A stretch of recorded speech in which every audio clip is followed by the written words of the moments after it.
Células eucariontes y procariontes. Recordemos primero algunos conceptos fundamentales sobre la célula. Esta la definimos en primer lugar como la unidad estructural de cualquier ser vivo, es decir, que todos los seres vivos están formados por células. Además, la podemos definir como una unidad funcional, lo que quiere decir de que todas las funciones de un organismo están determinadas por las funciones de sus células. Llamamos también a la célula una unidad de origen de los seres vivos, ya que todas las células vendrán de una célula preexistente.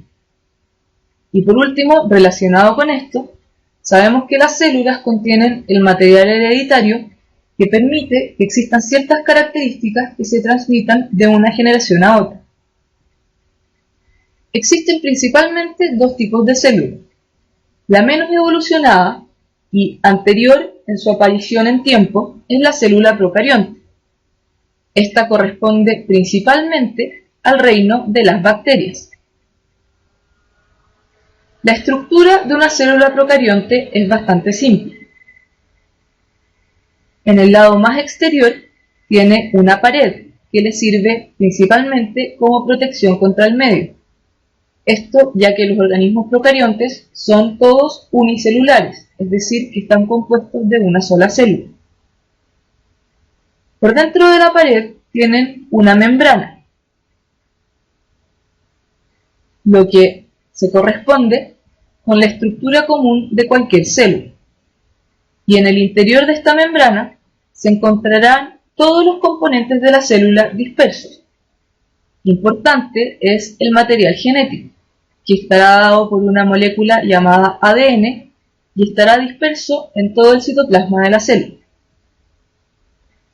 Una estructura bastante más compleja está representada en las células eucariontes, de las cuales existen principalmente dos tipos: la célula animal y la célula vegetal.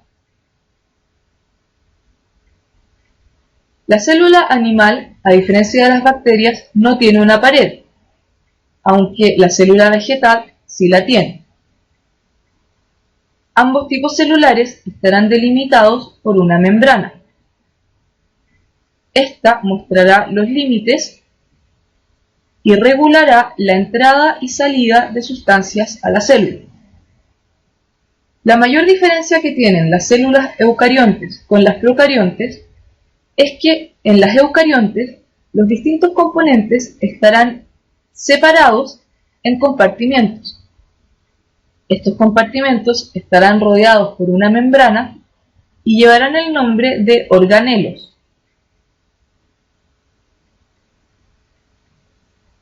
Por último, el material genético de las células eucariontes se encontrará en el núcleo, que también está rodeado por una membrana, y tendrá a su vez una organización mucho más importante y compleja que la de una célula procarionte.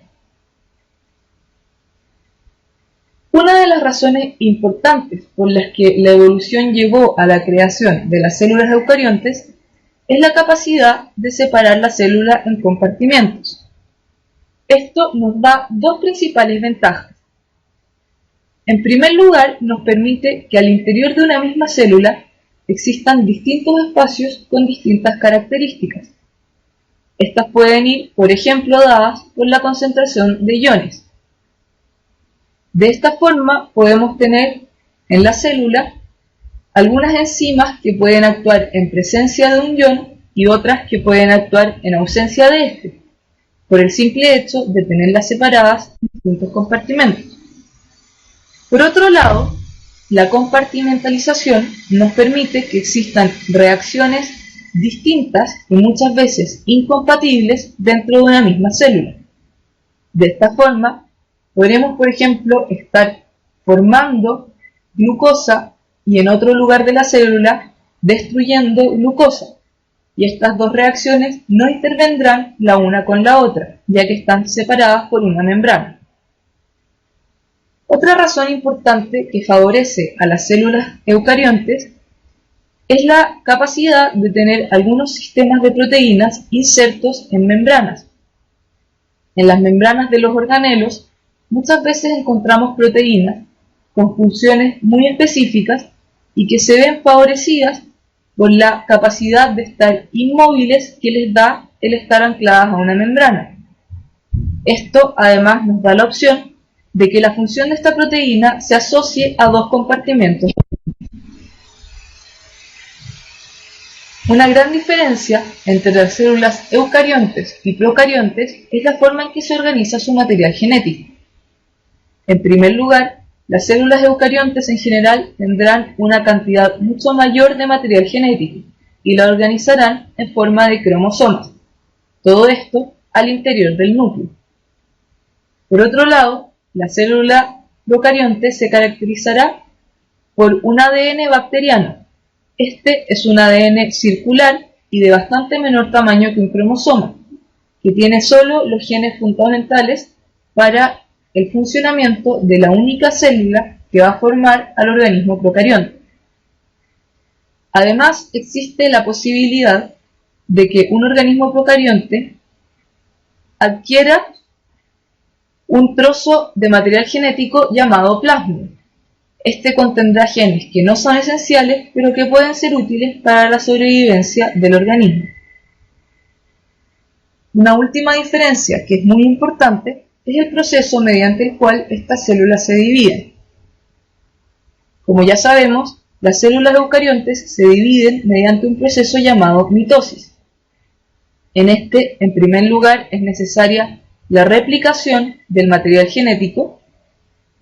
Luego es necesario que los núcleos en que están encerrados este material genético se deshagan para poder separarse en dos células y luego el núcleo se vuelva a formar.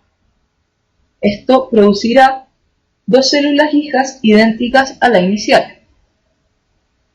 Las células procariontes se dividen por un proceso llamado fisión binaria, que es bastante más simple que la mitosis. En esta, simplemente, se comienza a dividir la célula en dos y al mismo tiempo el material genético se replica para que quede una copia igual en cada una de las células. Puesto que no existen organelos ni núcleos, no existe ninguna membrana que tenga que desaparecer durante el proceso para que éste se lleve a cabo.